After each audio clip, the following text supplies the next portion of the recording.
விங்ஸ்லேருந்து phantom 345 அப்படிங்கிற true வைர்லெஸ் earbuds இன்னைக்கு நம்ம கையில் இருக்கு. இந்த இயர்பட்ஸ் வந்து ஒரு யூனிக்கான டிசைனோட வருது. அதாவது நத்திங் இயர்பட்ஸ் மாதிரியே வந்து ஒரு டிரான்ஸ்பரண்ட் டிசைனோட வருது. ஸோ இந்த இயர்பட்ஸ்ல என்ன விஷயங்கள் தராங்க, இதோட பாசிட்டிவ் நெகட்டிவ் என்ன, அது மட்டும் இல்லாமல் முழு விமர்சனத்தையும் இந்த வீடியோவில் பார்க்கலாம். முதல்ல இந்த பேந்தம் 345ஓட வெளியே இருக்கிற அந்த கவரை வந்து ரிமூவ் பண்ணிடலாம் கேசிங்லேருந்து. பாக்ஸோட ஃப்ரண்ட் சைட் டிசைன் பார்த்தீங்கன்னா தெரியும் இந்த ஹெட்செட் எப்படி இருக்கும் அப்படிங்கிறத மென்ஷன் பண்ணியிருக்காங்க. அது மட்டும் இல்லாமல் 13 mm டிரைவர் இருக்குது. மேலும் 50 மணி நேரம் வரையும் பாட்டு கேட்க முடியும். இது இப்போ 40 மில்லிசெகண்ட்கான low latency game mode, bullet charge மாதிரி பல விதமான விஷயங்கள் வச்சிருக்கிறதாக சொல்லியிருக்காங்க. மேலும் பாக்ஸோட சைட்லையும் வந்து ஃபீச்சர்ஸ் மென்ஷன் பண்ணியிருக்காங்க. ஸோ வீடியோட இடையில என்ன ஃபீச்சர்ஸ் இருக்குது அப்படிங்கிறது ஒன் பை ஒன்னாக சொல்கிறேன். மேலும் பேக் சைடில் பார்த்தீங்கன்னா தெரியும் நமக்கு பிளாக் மற்றும் ஒயிட் அப்படிங்கிற 2 கலர்ஸ் வருதுன்னு சொல்லியிருக்காங்க. நம்ம கிட்ட இருக்கிறது பிளாக் கலர் வேரியன்ட். இப்போ இதுக்குள்ளே ஒரு சீலும் இருக்குது. ஸோ சீலை ரிமூவ் பண்ணிட்டு பாக்ஸ்குள்ளே என்னெல்லாம் கண்டென்ட்ஸ் வருது அப்படிங்கிறத பார்க்கலாம். மூலம் நமக்கு பார்த்தீங்கன்னா ஒரு விங்ஸோட ஸ்டிக்கர் ஒன்று கொடுக்குறாங்க. அடுத்ததாக பார்த்தீங்கன்னா தெரியும் ஒரு கவருக்குள்ள இயர்பட்ஸ் இருக்குது. ஸோ இந்த இயர்பட்ஸ் பார்த்துட்டீங்கன்னா தெரியும் நமக்கு வந்து ஃபுல் அண்ட் ஃபுல்லாக கிளாஸ் பில்டில் கொடுத்துருக்காங்க. அதாவது ஒரு டிரான்ஸ்பரண்டான ஒரு டிசைன் வந்து வருது. வித்தியாசமாக இருக்குது. ஸோ மற்ற இயர்பட்ஸை கம்பேர் பண்ணி பார்க்கும்போது ரொம்ப வித்தியாசமாகவும் ஃபங்கியாகவும் ஸ்டைலிஷாகவும் இருக்குது. ஸோ இப்போ இந்த இயர்பட்ஸை சைடில் வச்சுட்டு மேலும் பாக்ஸில் என்ன விஷயங்கள் தாராங்க அப்படிங்கிறத பார்க்கலாம். பாக்ஸுக்குள்ள ஒரு குட்டியோண்டு பாக்ஸ் கொடுத்துருக்காங்க. அந்த பாக்ஸில் வந்து 2 பேர் ஆஃப் அடிஷனல் இயர்பட்ஸ் வந்து தராங்க. சைஸ் பத்தலாம் மாற்றிக்கிறதுக்கு. இது போய் சார்ஜ் பண்ணுறதுக்கு டைப் சி போட்டு தராங்க.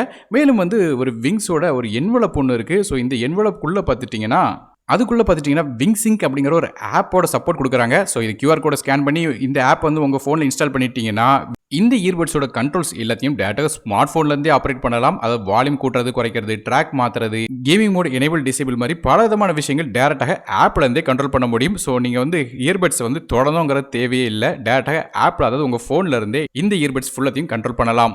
இது போக வாரண்டி கார்டு, விங்ஸ் கிளப்க்கான சப்ஸ்கிரிப்ஷன், அதாவது அடுத்த விங்ஸ் ப்ராடக்ட் வாங்கும்போது 10% டிஸ்கவுண்ட் வந்து பெறலாம். இது போக யூசர் மேனுவல் தராங்க. இப்போ ஸ்ட்ரைட்டாக வந்து இந்த இயர்பட்ஸ் வந்து எப்படி இருக்குது அப்படிங்கிறத ஒன் பை ஒன்னாக சொல்கிறேன். முதல்ல எல்லா விஷயத்தையும் பற்றி பேச முன்னாடி இந்த இயர்பட்ஸோட டிசைனை பற்றி பேசி ஆகணுங்க. காரணம் என்னென்னு கேட்டிங்கன்னா வந்து இப்போ நத்திங் இயர்பட்ஸை பற்றி நம்ம எல்லாருமே கேள்விப்பட்டிருப்போம். அதை ரொம்ப ரொம்ப டிரான்ஸ்பரண்டான டிசைனாக கொடுத்துருந்தாங்க. அதே மாதிரி ஒரு அப்ரோச்சில் வந்து இவங்களும் வந்து கொண்டு வந்திருக்காங்க. கிளாஸ் பாடியில் இருக்குது. மேலும் இந்த இயர்பட்ஸ் வெயிட் வந்து வெறும் 35 கிராம் தான் வருது. ஸோ கேஸோட சேர்த்தாலே வந்து வெயிட் கம்மியாக தான் இருக்குது. அது மட்டும் இல்லாமல் ப்ளூடூத் 5.3 கனெக்டிவிட்டி இருக்குது. அதாவது இன்ஸ்டன்ட் பேரண்ட் சப்போர்ட் வந்து இது கிடைக்கும். அதாவது இயர்பட்ஸ் வந்து எப்போல்லாம் வந்து டேரெக்டாக கேஸை விட்டு எடுக்கீங்களோ அப்போ உடனே உங்களுக்கு வந்து டேரெக்டாக கனெக்ட் ஆயிரும். மேலும் இந்த இயர்பட்ஸுக்கு வந்து IPX5க்கான ரேட்டிங் இருக்குது. அதனால் லைட்டாக தண்ணியோ இல்லை வேர்வை பட்டாலும் எந்த விதமான பிரச்சனையும் இருக்காது.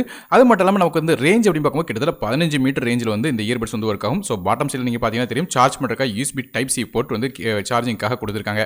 மேலும் நான் ஏற்கனவே சொன்ன மாதிரி இயர்பட்ஸ் வந்து ஜஸ்ட் அப்படி லிஃப்ட் பண்ணிங்கனாலே போதும். அதாவது கேஸ் விட்டு வெளியே வந்துடும். மற்ற இயர்பட்ஸ் மாதிரி இல்லைங்க. அதாவது மற்ற இயர்பட்ஸ்லாம் நமக்கு வந்து கேஸை ஓப்பன் பண்ணணும், அதுக்கப்புறம் உள்ள இருந்து எடுக்கணும். இதில் அந்த பிரச்சனை இல்லை.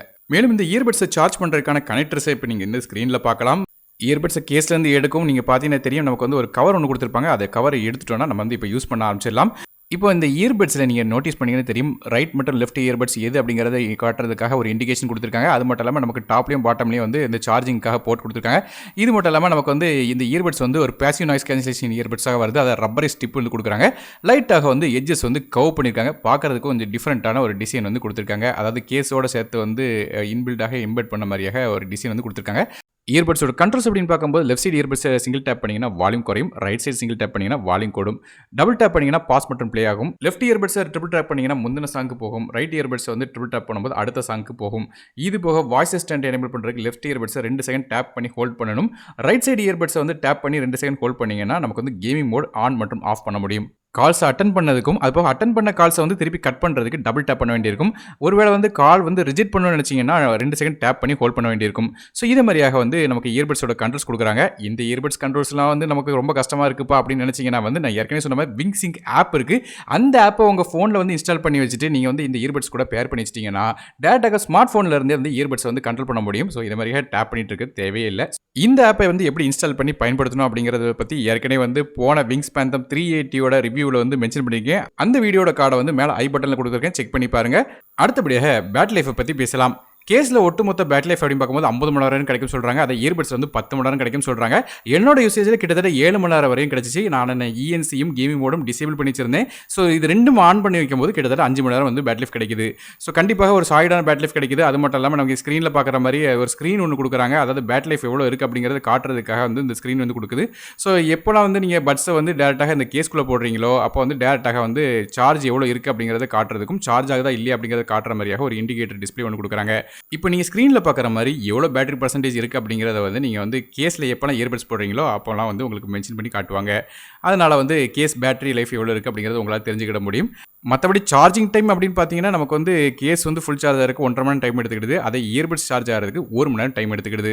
இது போய் இந்த இயர்பட்ஸில் ஏற்கனவே சொன்ன மாதிரி 40 மில்லி செகண்டுக்கான லோ லேட்டன்சி கேமிங் மோடும் இருக்குது. ஸோ கேமிங் மோட எனேபிள் பண்ணியிருக்கும் போது நமக்கு வந்து கேம்ஸ் விளையாடும்போது சவுண்ட் வந்து இன்ஸ்டண்ட்டாக கேட்குது. ஸோ அதனால் வந்து கேமிங் விளையாடுறவங்களுக்கு இது வந்து ஒரு நல்ல ஐடியலான ஹெட்ஃபோனாக இருக்குது.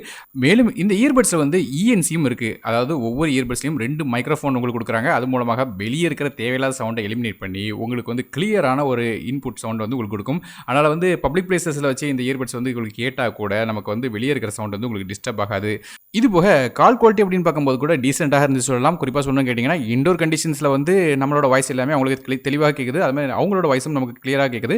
அவுட்டோர் கண்டிஷன்ஸில் ஓரளவு பரவாயில்ல சொல்லலாம். ஸோ கொஞ்சம் ரொம்ப சவுண்டான இடத்துல இருந்தீங்கன்னா மட்டும் நம்மளோட வாய்ஸ் வந்து அவங்களுக்கு அந்தளவுக்கு கேட்காது. அடுத்தபடியாக சவுண்ட் குவாலிட்டியை பற்றி பேசலாம். ஸோ சவுண்ட் குவாலிட்டி அப்படிங்கும்போது நமக்கு வந்து சாங்ஸ் வந்து நல்லாவே இருந்துச்சு சொல்லலாம். குறிப்பாக சொல்லணும்னு கேட்டிங்கன்னா பேஸ் அது போக ட்ரிபிள் எல்லா சவுண்டுமே நல்லா இருந்துச்சு சொல்லலாம். அது போக பேஸ்மே வந்து நல்லா டீசெண்டாக கொடுத்துருக்காங்க. நான் ஏற்கனவே சொன்ன மாதிரி இந்த ஹெட்செட்டுக்கு வந்து ஒரு 30 mm டிரைவர் கொடுத்துருக்காங்க. அதனால் வந்து நமக்கு சவுண்ட் குவாலிட்டி நல்லாவே இருக்குது சொல்லலாம். அந்த 30 mm டிரைவர் வந்து இந்த சவுண்ட் எல்லாத்தையும் நல்லா பூஸ்ட் பண்ணி கொடுக்குது. அது மட்டும் இல்லாமல் இஎன்சியும் இருக்கிற காரணத்தினால வெளியே இருக்கிற எந்த விதமான நாய்ஸும் வந்து நீங்கள் மியூசிக் கேட்கும்போதோ இல்லைனா வந்து கேம்ஸ் விளையாடும்போதோ டிஸ்டர்ப் பண்ணாது. இதுபோல் லாங் டைம் யூசேஜுக்கு வந்து இந்த ஹெட்செட் நல்லாவே சொல்லணும். ஸோ எந்த விதமான டிஸ்டர்பன்ஸும் இல்லை. அது மட்டும் இல்லாமல் இதில் ஃபாஸ்ட் சார்ஜிங் சப்போர்ட்டும் இருக்குது. அதை 10 நிமிஷம் சார்ஜ் பண்ணாலே கிட்டத்தட்ட வந்து 100 நிமிஷம் வரையும் நமக்கு வந்து யூஸ் பண்ணலாம் சொல்கிறாங்க. அந்தளவுக்கு ஃபாஸ்ட் சார்ஜிங் கெப்பாசிட்டியும் இதில் கொடுக்குறாங்க. கடைசியாக இந்த விங்ஸ் பேந்தம் 345 விலை அப்படின்னு பார்க்கும்போது 1299 அப்படிங்கிற விலையில் அமேசான் மற்றும் ஃப்ளிப்கார்ட் வெப்சைட்டில் கிடைக்குது. இதோட லிங்க்ஸ் வந்து கீழே டிஸ்கிரிப்ஷனில் கொடுக்குறேன். ஸோ ரொம்ப ஒரு நல்ல ஸ்டைலான டிரான்ஸ்பரண்ட் கேசிங், அது மட்டும் இல்லாமல் பக்காவான விலையில் வந்து பல விதமான ஃபீச்சர்ஸோட இந்த இயர்பட்ஸ் வருது. ஸோ நீங்கள் இந்த விங்ஸோட பேந்தம் 345 பற்றி என்ன நினைக்கிறீங்க அப்படிங்கிறத கீழே கமெண்ட் செக்ஷனில் மென்ஷன் பண்ணுங்கள்.